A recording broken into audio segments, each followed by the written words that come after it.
The blue lights split the silence of the Georgia night, bouncing off pine trunks and sweeping across the cracked asphalt of the rural road. Marcus Reynolds eased his black Dodge Charger to the shoulder, exhaling slowly as he killed the engine. He had been through this before, too many times, in fact. The drill was familiar: a sudden flash of lights, the bark of a siren, and the suffocating expectation that he would shrink into the role they assigned him, a black man in the wrong place at the wrong time. He tapped the steering wheel twice with his index finger, steady, calm, rehearsing control like it was muscle memory. But this night was different. Officer Clint Wallace swaggered out of the cruiser with the confidence of someone who believed the world bent at his command. He was tall, broad, his uniform crisp, but his eyes carrying that heavy mixture of suspicion and disdain that Marcus had encountered since childhood. Clint had made a career out of targeting men who looked like Marcus, each stop justified with flimsy pretexts: failure to signal, broken tail light, suspicious movement. Tonight, he hadn't even bothered inventing a reason. The color of Marcus's skin was enough. "You know why I stopped you?" Clint's voice cut through the night as he approached the driver's window. His flashlight beam drilled into Marcus's face, lingering longer than necessary, probing, daring him to flinch. Marcus looked up, his expression serene. "No, officer. Can't say I do." Clint smirked. "Figures. Out here this late, in a car like this? Bet you don't belong anywhere near this neighborhood. License and registration, now." His hand hovered near his holstered sidearm, a gesture not of necessity, but of theater. Marcus reached slowly toward the glove compartment, his movements deliberate, exaggerated, as though narrating each second to an invisible jury. "I'll get the documents for you." His voice carried no edge, no tremor. He pulled out a leather wallet and flipped it open, placing it on the dashboard with calm precision. Clint leaned closer, ready to snatch the license with that smug superiority he wore like armor. But his eyes froze, locked on the badge glinting in the flashlight's glow. A gold shield, not state, not local, federal. His smirk faltered.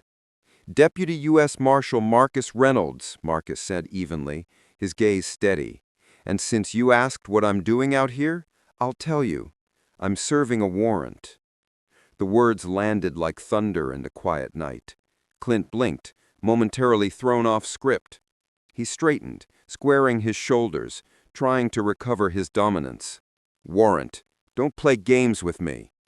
But Marcus slid a folded sheet of paper from the same wallet, unfolding it with the same patience he had shown since the stop began. He held it up, the official seal stamped in bold ink, the signature of a federal judge crisp at the bottom. Clint's eyes scanned the text, confusion tightening his jaw. The warrant wasn't for Marcus. It was for someone Clint knew well. "Clint Wallace," Marcus said softly, the weight of the moment sharpening every syllable. "This warrant authorizes me to take you into custody. Charges include evidence tampering, civil rights violations, and perjury." Clint's breath hitched. What kind of joke is this? His hand twitched toward his radio, but Marcus's calm voice stopped him cold. "Go ahead. Call it in. Dispatch already knows. I've been tracking you for 6 months. Every false stop, every falsified report, every time you planted contraband to make your numbers look good. Did you think no one was watching?" The veneer of arrogance cracked. Clint's face flushed red, not from shame, but from fury. His authority, his untouchable shield of whiteness and the badge on his chest had always protected him. The idea that this black man, this target he had expected to humiliate, was the very hand of justice was unthinkable. "You think you're going to take me in? Out here? In my county?" Clint barked, though the edge of desperation betrayed him. Marcus leaned back, his calm unshaken. "This isn't your county anymore. It's the law's. And tonight, the law is looking you in the eye." The silence stretched. Crickets chirped in the weeds. Clint's hand hovered uncertainly, as though reaching for a reality that was crumbling beneath him. Marcus's gaze never left him. He had hunted men far more dangerous than Clint Wallace, men with real power and weapons and influence. Clint was nothing more than a bully who had mistaken his badge for a crown. Finally, Marcus opened his car door slowly and stepped out, standing tall under the pale glow of the cruiser's lights. He wasn't just revealing himself as a marshal, he was reclaiming the dignity Clint had expected to strip away. "Hands on the hood," Marcus ordered, his tone flat but commanding. Clint hesitated, his pride warring with fear. "You can't—" Marcus took one step closer, his presence suddenly overwhelming. "I can, and I will, because unlike you, I don't abuse this badge. Now hands on the hood." The command rang with finality. Clint's resistance melted, not out of respect, but out of the gnawing realization that his empire of intimidation had collapsed in a single night.